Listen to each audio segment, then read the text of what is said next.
Good evening and welcome to the Counter-Strike Confederation B stream. I'm Super Soup. Joining me is Ant Lion, and as your observer for the evening, we have RJ. I can't remember how to pronounce the name.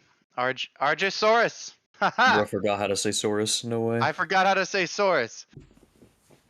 We've been waiting for a match to start for a while now, but it looks like we've got 5 on each side in the server, and we're about ready to go. So, It's dot ready in chat. it'll be dot ready, yeah, like In chat. or do say and then dot Yeah, ready. yeah. Say dot ready.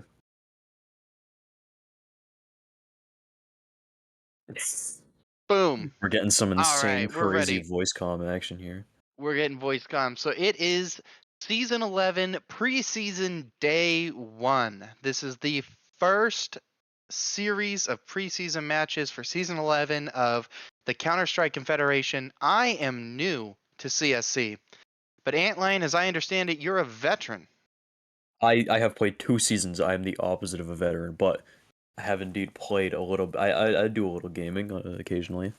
In the words of Teddy Roosevelt, you are one of the men who's been in the arena covered in dust and dirt and blood. So tell us a little bit about your experience with CSC and what we can expect to see in this season.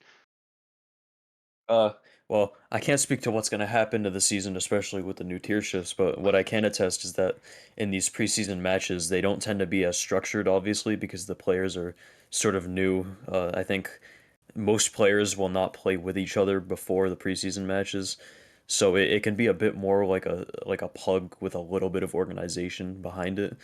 It's kind of like a more organized combine instead of being like a straight up pug like a combine would be. It would be more like a face it 5 stack trying to play the game normally. So it's going to be a little bit exciting because we're going to see some risks taken that usually aren't going to be taken, or some misplays, just generally things that wouldn't happen in a normal season match. That makes sense. This is their chance to kind of get to know one another and start thinking about playing as a team as opposed to playing as an individual, which is common, of course, with matchmaking and solo queues and more pug style gameplay.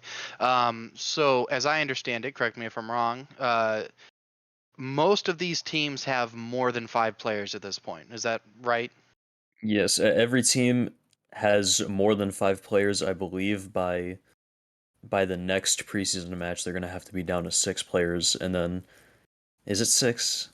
I think by the next one they have to be down to 6 or 7, and then by the final match they have to select their final roster after that one. So So there's they'll have it whittled down to their final 5 at that point. yeah, after the last preseason match. So the last preseason match we'll see rosters that are making their final roster moves, figuring out who they want to cut as the last player. Fantastic. And those cut players, of course, re enter the free agent pool where they are free to substitute or even get signed mid season by other teams as needed, depending on whether people aren't able to make matches or what have you. I just want to take a minute to highlight this, like, fashion statement we've got going on. Purple gloves and an ultraviolet karambit knife. That's fantastic. Which player is this? Foxbird. I love it. It's a lot of money though, but That's a lot of money. I was when I was playing those combines, I saw a lot of people with some expensive skins. So I'm thinking we got some ballers in CSC this season. Absolutely. And as RJ Soros was saying just a moment ago via the console, make sure to tell your friends and family. CSC streams their matches. So this, of course, is the B stream for CSC.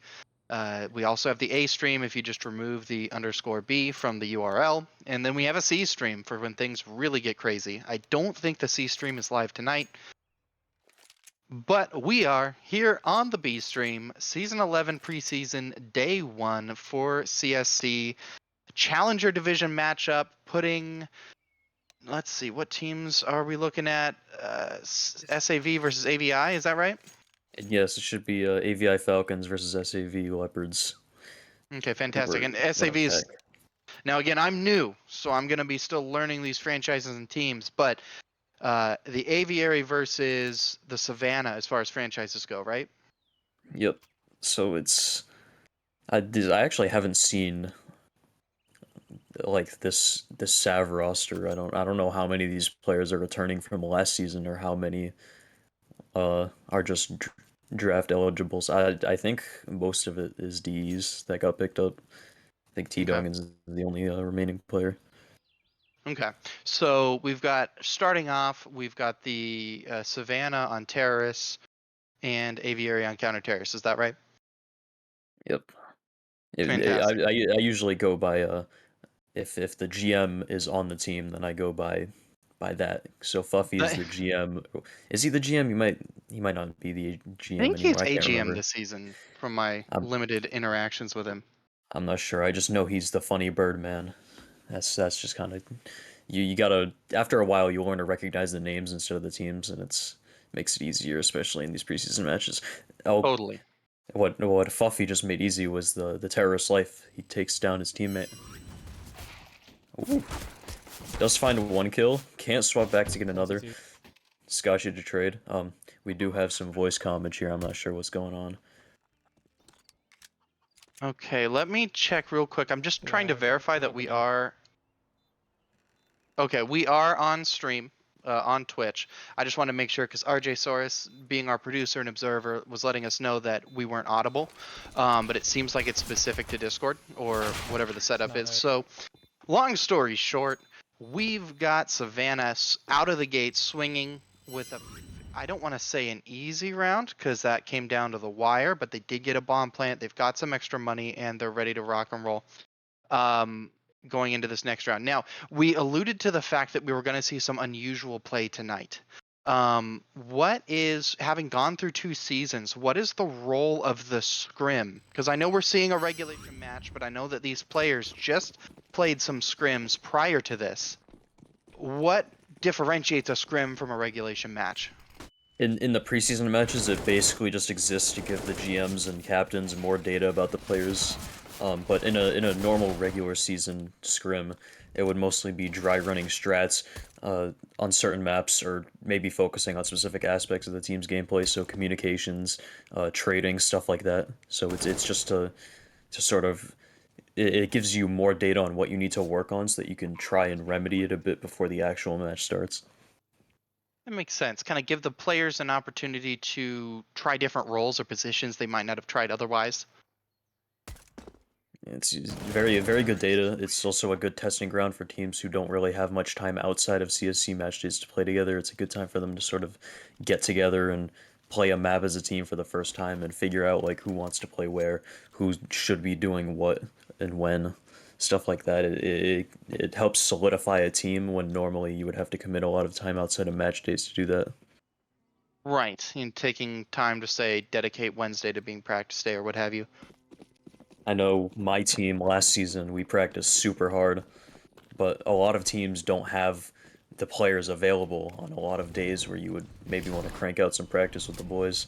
And on top of that, pugs aren't really very useful practice. And when you're at the sort of more casual level of CSC, pugs are really all you have to practice unless you're scrimming other teams off of match days, which again a lot of teams aren't going to be available for that.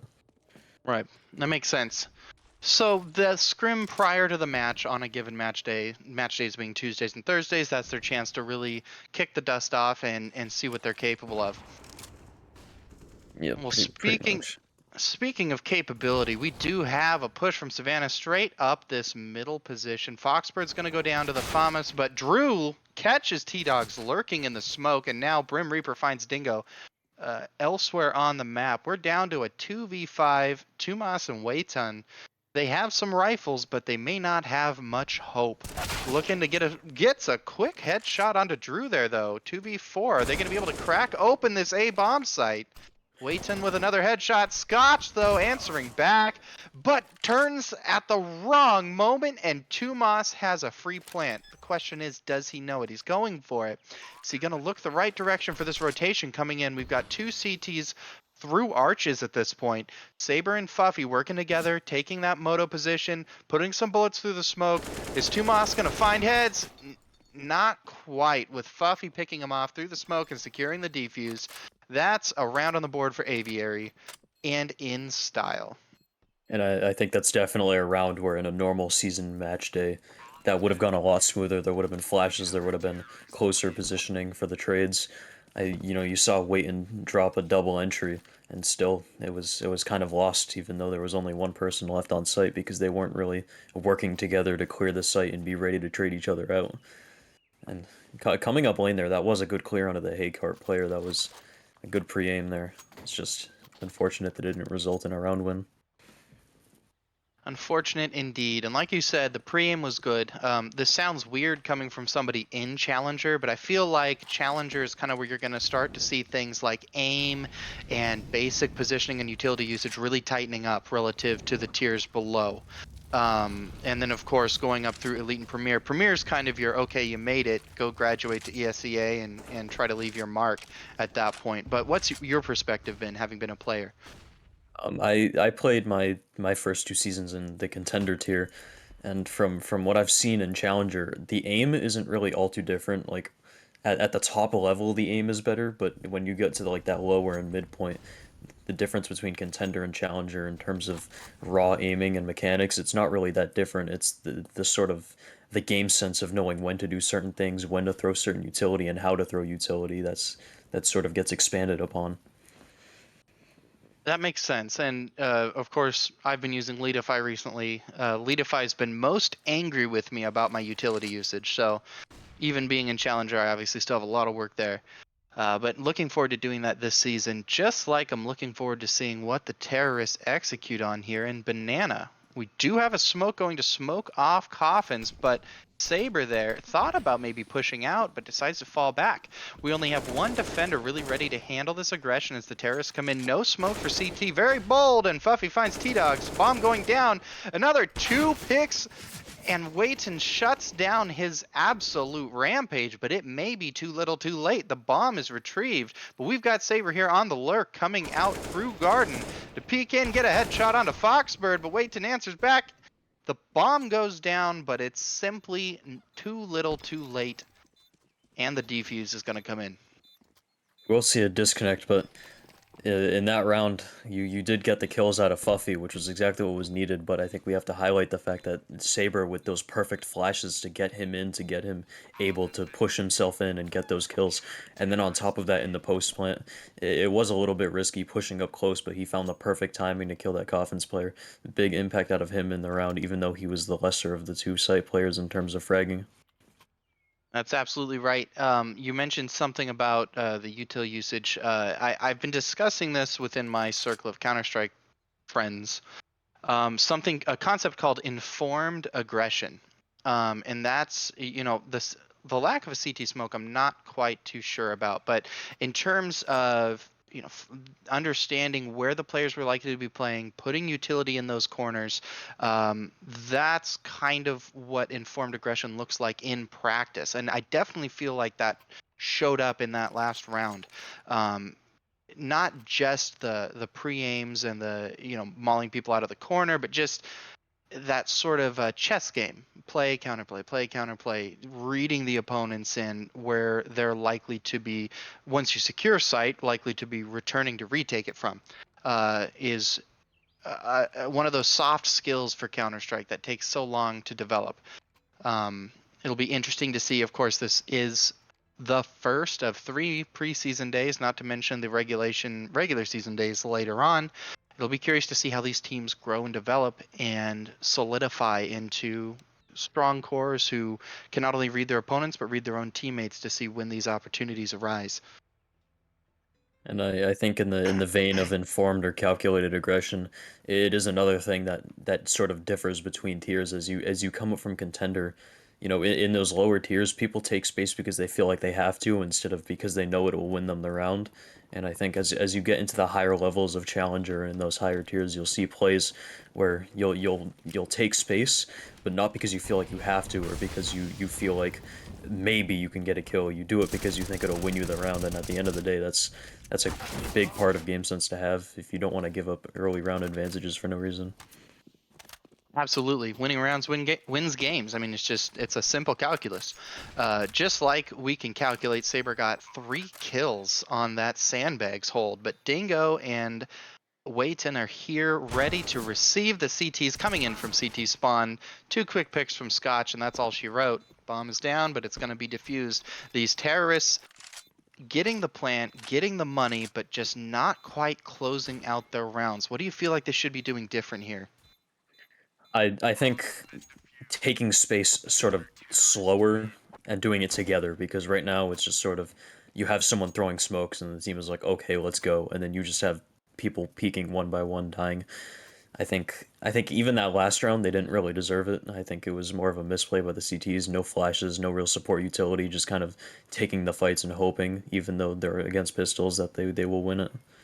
And I think this round things have to be a lot tighter from both teams.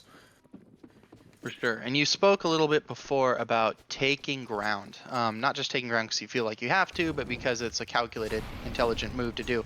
I don't know if you caught Nothing stream today, but he talked about that on Vertigo. Specifically, one of his teammates who was solo on the B site would just lurk in the B site, even when the aggression was coming out A, and Nothing was kind of coaching him through this and saying, hey, if you're solo, get up there maybe close to plywood, throw some utility down, do a quick shoulder peek, and check and see if they're aggressing. If they're not, you need to take that space, because otherwise they've just got a free rotate back. That's a ton of info you're leaving on the table in terms of being able to push maybe towards that middle position, the bottom of the ladder, and see where the terrorists are at.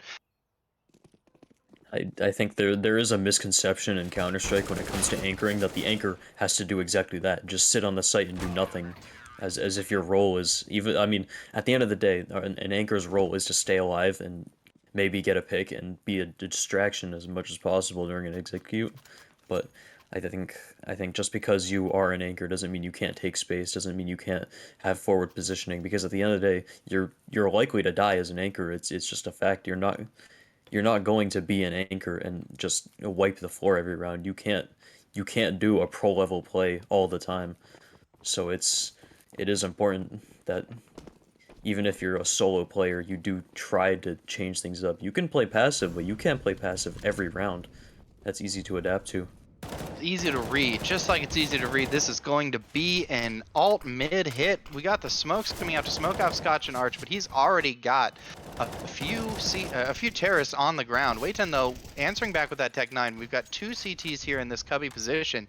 The terrorist maybe second guessing that aggression up middle, but Saber's there. He's gonna fall down to 2 Moss. However, the terrorists don't know it yet, but they have a free B-bomb site if they just check angles and maybe move up a little more quickly. I think they've got the idea that it might be wide open, and now the bomb is going to go down in that Coffin's position. 2v3, not an impossible situation to defend.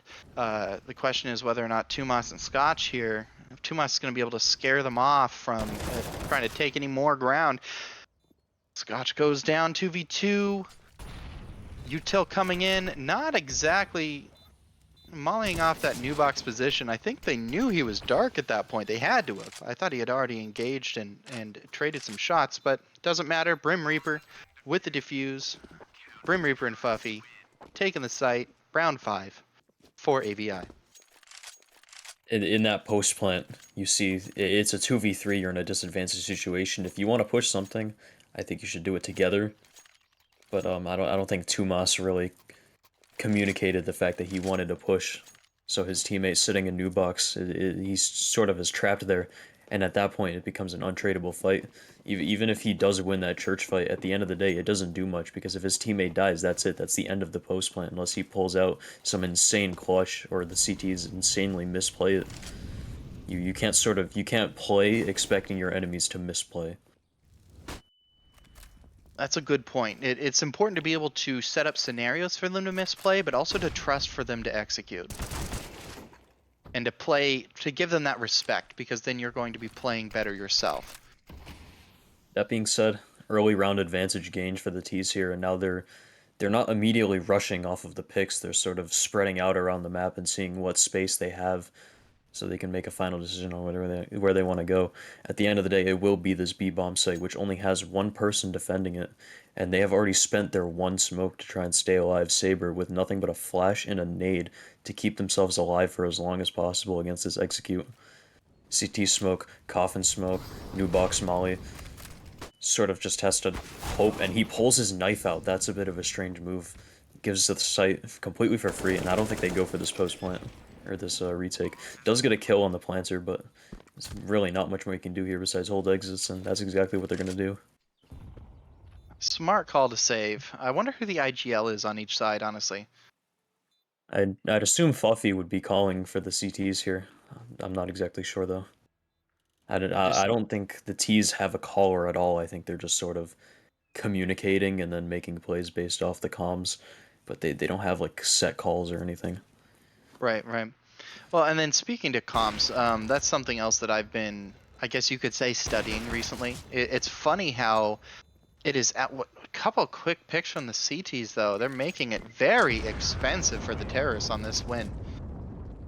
Down to just one. That was a very expensive win. They've got room to buy, but if the CTs can properly anti-eco this or eco this, they'll definitely be in a bad spot financially. Even just getting a few kills here on this T round without a bomb plant, the money, it's not going to be great. They can win the round, but without that bomb plant, if they lose more than I'd say 2 players, then I think at that point they have to consider a 2K buy in the next. Absolutely. So with a lot of money on the table, they are anteing up their bets. We've got 3 CTs on the B side of the map, and the terrorists not quite committing just yet, although the Brim Reaper a little aggressive there in long haul is going to get picked off. Now there's only 1 defender on the A bomb site, but the 3 CTs on B, I wonder if they got info off the nades perhaps that there were 1 too many players there. We do have Saber rotating back for a 2v2, but we are not quite. We're watching the terrorists themselves go through this process of checking angles, trying to get information, and trying to decide where they're going to aggress. The smoke coming out there in the cubby position, the 3 terrorists all peeking up middle, and it looks like they're going to call the rotate in from Tumas, who's going to pick up the bomb. They seem to have decided on the A site. T-Dog's going down in Banana, and another CT rotating in. With Fuffy there anchoring B, it's going to be up to Saber, Scotch, and Drew to hold this. Saber going down to a well-placed headshot, though. Scotch in the flank position in long haul gets picked off by Foxbird. Dingo finds Drew, and it's all down to Fuffy to find something worth saving. 4 terrorists left standing. He's going to be looking, finds that AK in Banana. Can he keep it? I think again the CT defense there is sort of sure you get that whiff out of the apartments player that is undeniable that could have definitely netted a sort of better position, but the T's had completely spent all of their smokes on arches. 3 smokes for the same exact spot, and then they just run out of the site with a flash. And I think the hold there just needed to be more cohesive, more strategic. Instead, it's just these one-on-one fights going both ways. You know, T-Dog and Banana giving up the 5v4 advantage to the op. Feeling confident picking CT, you can't have that sort of play. Especially not when you know they have an op. Right, right. And not only so this is especially important when they have an op. But whether they do or don't have an op, to some extent you have to play dirty. You have to turn fights into 2v1 fights. You have to work with your teammates, not just requesting utility, hey, can you flash me into arches, but saying, hey, let's swing together, and one of you swing wide and short, and so that way you're giving the CT 2 targets instead of 1, and they're more likely to whiff, and you're more likely to get that kill. You could also just hold the space, you know, the sort of silent pressure. Oppers will often fall prey to simply the pressure of knowing that somebody could be on the other side of a wall, knowing that they're gonna have to react and hit that shot eventually. Well, speaking of reactions, the CTs are going to be reacting to just a complete free B site take. Having stacked A, the stack didn't quite work out for them, and there's just a whole lot of USPs and a What whole a lot of hope. flash. Absolutely monumental flash. Fuffy finding Waiton through plywood there, but they're answering back with Molotovs and headshots. That was a win for the T's, and to be honest, it